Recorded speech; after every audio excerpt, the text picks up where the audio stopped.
Fala, meus caros, aqui é o Corvo. Os slashers oitentistas ficaram historicamente marcados pelo excesso de violência gráfica. Como produções de baixo orçamento e sofríveis do ponto de vista textual, sua relevância reside no condicionamento de dezenas de artistas especializados em efeitos práticos e especiais à experimentação, desenvolvendo organicamente técnicas que naquela altura não eram tão comuns ou sequer haviam sido testadas na sétima arte. Na maioria dos casos, as técnicas sequer eram toleradas pelos mecanismos de censura, em títulos onde o público-alvo ocupava as poltronas confortáveis das salas de cinema. Maniac, filme de 1980 dirigido por William Lustig, é considerado um dos filmes mais brutais da safra americana. O próprio Tom Savini reconhece que talvez tenha ido um pouco longe demais com os efeitos práticos que elaborou. Como estamos falando de um dos maquiadores protéticos mais explícitos de todos os tempos, é no mínimo curioso o reconhecimento de que talvez os jornalistas da época não estivessem tão equivocados em relação às duras críticas que fizeram ao conteúdo.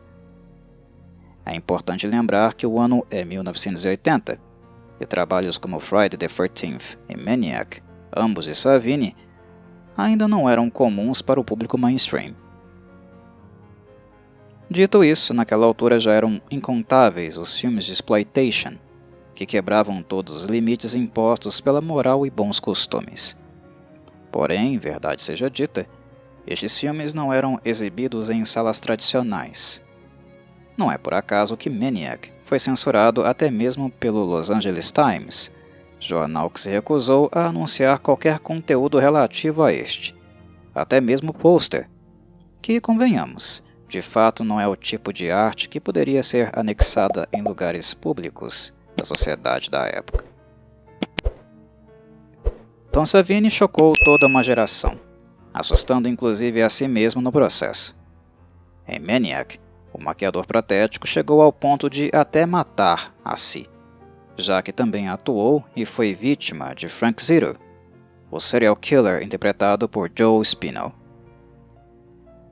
Com a ajuda de Boris, o manequim que Savini usou pela primeira vez em Dawn of the Dead, de George Romero alguns anos antes, ele dispara uma arma calibre 12 contra a cabeça do boneco, construída usando seu rosto como molde. E sim, você ouviu bem. Quem dispara a arma contra o para-brisa do carro não foi Spinell, mas sim o próprio Savini. A cena teria que ser feita rapidamente e em apenas uma tomada. Não havia tempo, dinheiro ou recurso para erros, já que o local de filmagem, pasmem, estava sendo usado ilegalmente. Comentei em várias ocasiões que filmar em New York é extremamente caro e que filmes de baixo orçamento jamais têm recursos suficientes para ficar muito tempo na cidade. Lustig, Spinell e Savini nem sempre conseguiam autorização para filmar em algumas localidades, o que inclui a cena da explosão da cabeça em particular. Muitas tomadas aéreas de Maniac foram na verdade reaproveitadas do filme italiano Inferno, dirigido pelo mestre Dario Argento no mesmo ano. Em relação à cena do disparo da arma de fogo, toda a equipe teve que fugir do local antes que os policiais chegassem. Notem que Savini usou munição real, certamente fazendo muito barulho e atraindo atenção enquanto aniquilava o crânio de Boris, aposentando o manequim permanentemente depois de alguns anos de serviços prestados. Por sinal, Boris não foi a única parafernália de Savini a ser reaproveitada. O cadáver decapitado e animado que vemos ao lado da cama de Zito, nos últimos momentos do filme, fruto de mais uma das alucinações do personagem, é o mesmo que foi construído e utilizado para Betsy Palmer, a Sra. Voorhees, em Friday the 13th. Sobre matar a si mesmo, Savini conta que foi uma das sensações mais estranhas e perturbadoras de toda sua carreira, o que é compreensível. Mesmo que ele tenha explodido novamente a cabeça de um boneco no excelente The Prowler, em 1971, a experiência é bem mais agonizante quando vemos nosso próprio rosto sendo desintegrado. Maniac é um slasher muito macabro. Macabro nos mínimos detalhes, até mesmo em situações como esta, onde o que está em jogo são apenas algumas questões técnicas, de segurança ou de cunho legal. Embora iniciante, a reputação de Lustig não era das melhores, pois suas aventuras anteriores haviam sido na indústria pornográfica. É intrigante como Spinell, que fez papéis secundários em obras renomadas como The Godfather, Rocky e Taxi Driver, tenha se envolvido em um projeto com profissionais dessa natureza. Porém, o ator acreditava no projeto e estava disposto a fazê-lo funcionar. A história foi completamente escrita por ele, que desejava uma adaptação ultrajante e perturbadora independentemente das consequências que teria de enfrentar posteriormente.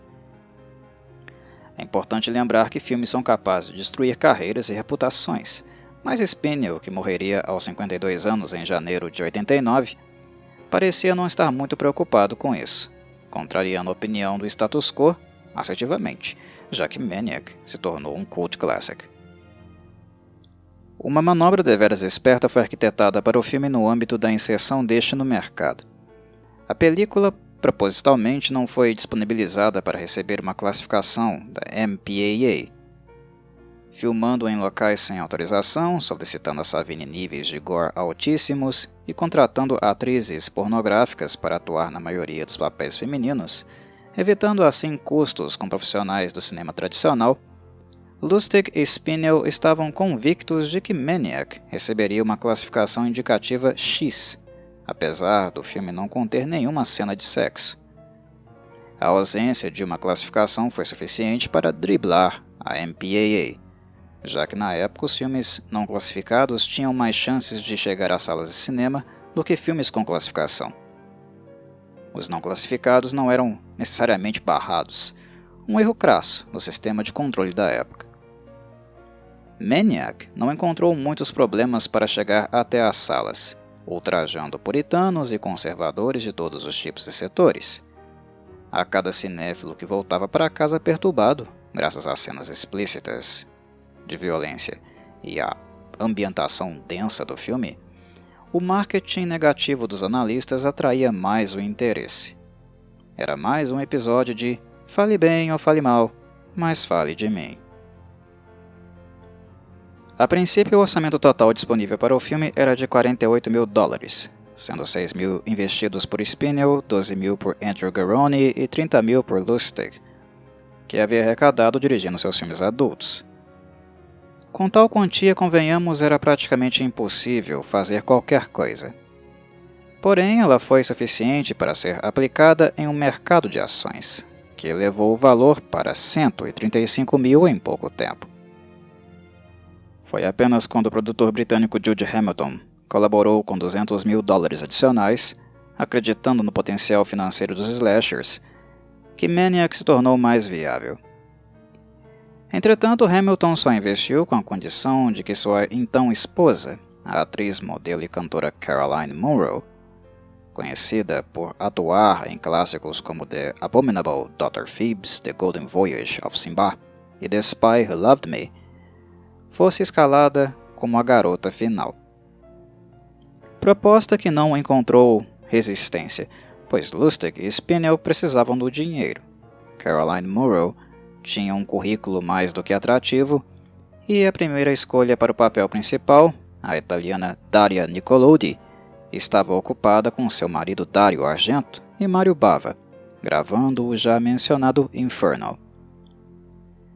Maniac foi sucesso de bilheteria, arrecadando $10 milhões em comparação com os aproximadamente 350 mil investidos. Lustig relata que originalmente fazia parte dos planos a participação de Dario Argento como coprodutor. Porém, a incompatibilidade de agendas não permitiu tal colaboração. Isso não impediu, como podemos ver, que Maniac se inspirasse em filmes de Argento como Profondo Rosso e Suspiria, assim como em Blood and Black Lace, de Mario Bava. Maniac é certamente inferior aos clássicos italianos citados, muito mais amador e rudimentar, mas é perceptível as influências sofridas na paleta de cores, em especial na decoração rústica do apartamento de Frank Zero. Infelizmente, as cores foram muito prejudicadas pelo fato do filme ser escuro demais, enquanto os filmes de Bava e Argento são muito bem iluminados e quentes. Além da inspiração italiana, A abertura é estruturalmente muito semelhante ao clássico Jaws, de Steven Spielberg, onde o ponto de vista é o da besta selvagem à espreita. O thriller sueco Mannen på taket, de 1976, forneceu o clima claustrofóbico e a sutileza dos sons dentro do quarto de Zito. Por fim, Psycho de Alfred Hitchcock é outra referência muito evidente, já que Frank e Norman Bates são personagens psicóticos, que apresentam episódios de delírio, alucinação, foram abusados mental e fisicamente por suas mães e são baseados no serial killer Ed Gein. Spinell se preparou arduamente para representar o papel repugnante e perturbador de Frank Zito, a ponto de fazer pesquisas sobre figuras como Ted Bundy, John Wayne Gacy e o mencionado Gein. O ator deveras entra no papel e sua atuação é tão imersiva que o cinéfilo sentirá raiva, ódio, nojo e, em alguns momentos, até uma culposa sensação de ambiguidade, já que Zito não nasceu monstro, mas foi transformado em um por anos de abuso. Este traço de humanização do antagonista é uma das características que tornam Maniac um filme bem diferente dos demais slashers da mesma safra. Enxergamos em Zito um homem real, e não meramente um monstro mascarado ou figura anônima. Descobrimos nele alguém que pode muitíssimo bem ser nosso vizinho, o que torna nossos sentimentos de raiva e repugnância muito maiores do que quando estamos assistindo vilões sobrenaturais. Por mais que Maniac seja um filme gore, não reside nos efeitos práticos realistas de Savini o aspecto mais perturbador da obra. O macabro e desconfortante se traduz no realismo comportamental, no contato com uma espécie última e crônica de misoginia cultivada por abusos cotidianos. O trunfo de Lustig e Spinell reside no fato de ambos nos obrigarem a conviver por quase 1h30 com Zito. E isso pode ser extremamente desconfortável para muitas pessoas. Diferente da maioria dos slashers, onde acompanhamos a vida e o cotidiano das vítimas, entrando esporadicamente em contato com o Stalker apenas em momentos onde o homicídio será consumado, em Maniac somos obrigados a nos tornarmos íntimos do vilão, e sua mente perturbada, seu ódio e ressentimento patológico por mulheres, o sentimento de culpa por suas ações, que normalmente desencadeia alucinações, e o sofrimento que carrega em virtude dos traumas na infância sofridos. Maniac é um filme incômodo demais porque nos obriga a enxergar de perto que homens como Zito são criados forjados pelo abuso em uma sociedade que relativiza, ignora e não escuta os gritos que ocorrem entre quatro paredes, e até mesmo os gritos de crianças. Filho de uma prostituta, Zito é trancado no armário enquanto a mãe recebe os clientes. Em ocasiões onde teve contato direto com as imagens produzidas por este ambiente obviamente impróprio, a mãe o pune, exercendo tortura física e mental severas, cujas cicatrizes constatamos no seu corpo adulto e também nos pesadelos horríveis e frequentes enquanto dorme. Zito, que não superou o complexo de Édipo, mantém relações passionais com a mãe mesmo depois de morta. Essa relação atinge um nível extremo de amor e ódio pela figura materna, fazendo com que ele procure com interesse amoroso a mãe em outras mulheres, matando-as logo em seguida quando o ressentimento emerge.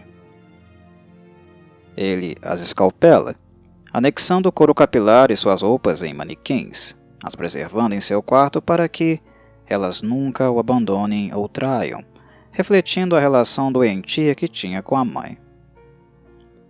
O que Zito faz com mulheres neste filme é inominável. Para vítimas de abuso, independente do grau de violência, assistir Maniac pode ser uma experiência muito dolorosa, especialmente quando o antagonista é, na verdade, também o protagonista. O impacto de sua humanização e intimidade é ainda mais intensificado pela trilha sonora serena e melancólica de Jay Chataway, conhecido agora por seu trabalho em Star Trek. Chataway arregaçou as mangas em virtude de Lustig não ter conseguido contratar a banda italiana de rock progressivo, Goblin, famosa por trabalhar com Dario Argento. Sua música nos leva a sentimentos mistos, indesejados, e é isto que torna Maniac um dos slashers mais extremos. A maquiagem brutal de Savini apenas amplifica nossa percepção, tirando o horror momentaneamente da esfera psicológica e inserindo na esfera somática. Jamais me senti confortável assistindo Maniac, mas com toda franqueza, qual pessoa em plenas faculdades mentais poderia se sentir bem com um filme assim? Dito isso, não me entendam mal. É exatamente esta característica que torna Maniac competente em um cult classic, apesar de rudimentar em muitos aspectos. Sua ambientação é intensa, macabra, a perspectiva do algoz e a capacidade de nos aflorar emocionalmente, para o pior, era o que pretendiam Lustig e Spinell. Eles atingem o objetivo perfeitamente, dando ainda liberdade para Savini criar efeitos tão abomináveis que até ele mesmo refletiu se deveria tê-los feito. Um filme como este promove reflexões e comentários. Embora seja a expressão nua e crua do tipo de violências físicas e simbólicas que representa, traça um caminho que impede que os cinéfilos sintam raiva e nojo apenas de Zito, amplificando a percepção para um fenômeno maior que não se encerra em apenas um indivíduo. A figura materna, que também representada na figura do algoz, não serve para redimir o monstro que é Zito. Não redime.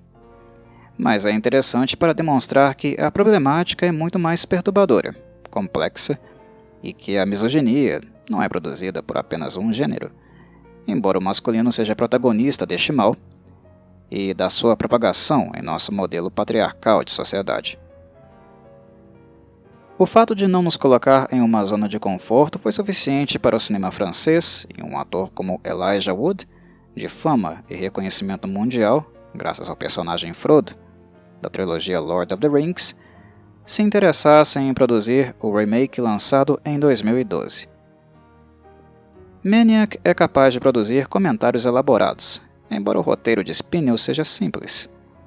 O filme original, como acontece na maioria das vezes, é bem superior ao remake, que goza de melhorias técnicas na iluminação e fotografia precárias no original, mas sem conseguir imprimir a mesma ambientação densa e macabra, embora permaneça nauseante. De qualquer modo, não ocorre um distanciamento muito grande do conceito e das pretensões do original, o que assim justifica, aos mais curiosos, conferirem ambas as versões. Saudações Corvides.